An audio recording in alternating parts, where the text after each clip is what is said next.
విజయనగరం మండలం సారిక గ్రామంలో వేంచేసి ఉన్న శ్రీ ఇష్టకామేశ్వరి పీఠంలో కొలువైన శివాలయంలో కార్తీక పౌర్ణమి పర్వదినాన్ని పురస్కరించుకుని ఆలయ చైర్మన్ శ్రీరంగం సత్యనారాయణ శర్మ ఆధ్వర్యంలో జ్వాలా తోరణం భక్తి శ్రద్ధలతో నిర్వహించారు. ఈశ్వరునికి అతని పాలభాగాన మూడవ నేత్రంగా అమరం ఉన్నందున అగ్నికి అంతటి విశిష్టత అతిశయించింది.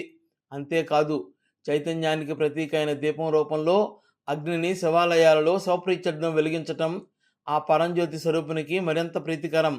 అందున శివకేశవులిద్దరికీ ప్రీతికరమైన కార్తీక మాసంలో దీపారాధన మరింత శ్రేష్టం.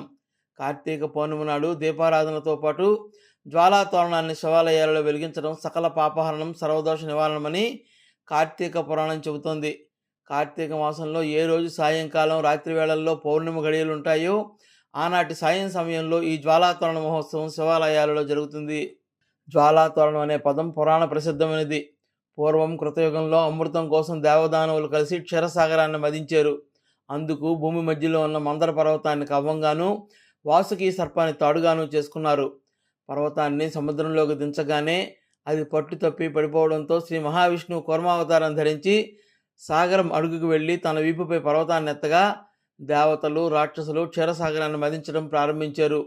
అందులో నుంచి మొదట హాలాహలం జన్మించడంతో సకల లోకాలను దహించవేయగల కాలకోట విషయమైన హాలాహలాన్ని పరమశివుడు లోకహితం కోసం సేవించి కంఠంలో ఉంచుకోవడంతో ఈశ్వరుని కంఠం నీలంగా మారిపోయింది. దీన్ని చూసి భయాందోళనకు గురైన పార్వతీదేవి తన భర్తకు ఏ కీడు తగలకుండా ఈ ఆపద నుంచి బయటపడితే తాను భర్తతో పాటు చిచ్చుల తోరణం కింద 3 సార్లు నడిచి వస్తానని అనుకున్నారు. ఆ తర్వాత ఈశ్వరునికి ఎలాంటి ఆపద కలగకపోవడంతో పార్వతీదేవి ఈశ్వరునితో కలిసి కార్తీక పౌర్ణమి నాడు జ్వాలా తోరణం కింద 3 సార్లు నడిచినట్లు, అప్పటి నుంచి జ్వాలా తోరణోత్సవం ప్రారంభమైనట్లు పురాణ గాథ.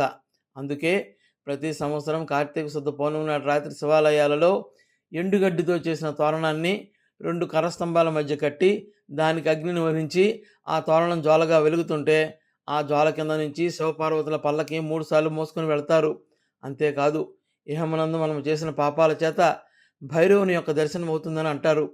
శరీరం విడిచిపెట్టగానే అది నోరు తెరుచుకొని తరుముతుందని, చేసిన పాపాలకు సరారం విడిచిపెట్టినప్పుడు మంటలతో కూడిన తోరణం కింద నుంచి యమపురిలోకి ప్రవేశిస్తారు. యమలోకంలో వెళ్ళిన వారికి మొదట దర్శనమిచ్చేది అగ్ని తోరణం. వాస్తవానికి ఇది పాపులకు వేసే ప్రథమ శిక్ష. ఈ శిక్షను తప్పించుకోవాలంటే భక్తితో శివనామం జపిస్తూ జ్వాలా తోరణాన్ని వెలిగించి పార్వతీ పరమేశ్వరులతో కలిసి ఎవరు పరిగెడతారో వారు ఆ అగ్ని తోరణం కింద పరిగెత్తవలసిన అవసరం ఉండదు అని చెబుతారు. కార్తీక జ్వాలా దర్శనం వల్ల మానవులకు, పశుపక్షాదులకు, క్రిమికీటకాలకు సైతం పునర్జన్మ ఉండదు అని ప్రతీతి. విజయనగరం మండలం సారిక గ్రామంలో వేంచేసి ఉన్న శ్రీ ఇష్టకామేశ్వరి పీఠంలో కొలువైన శివాలయంలో కార్తీక పౌర్ణమి సందర్భంగా ఆలయ చైర్మన్ శ్రీరంగం సత్యనారాయణ శర్మ ఆధ్వర్యంలో జ్వాలా తోరణం భక్తి శ్రద్ధలతో నిర్వహించారు.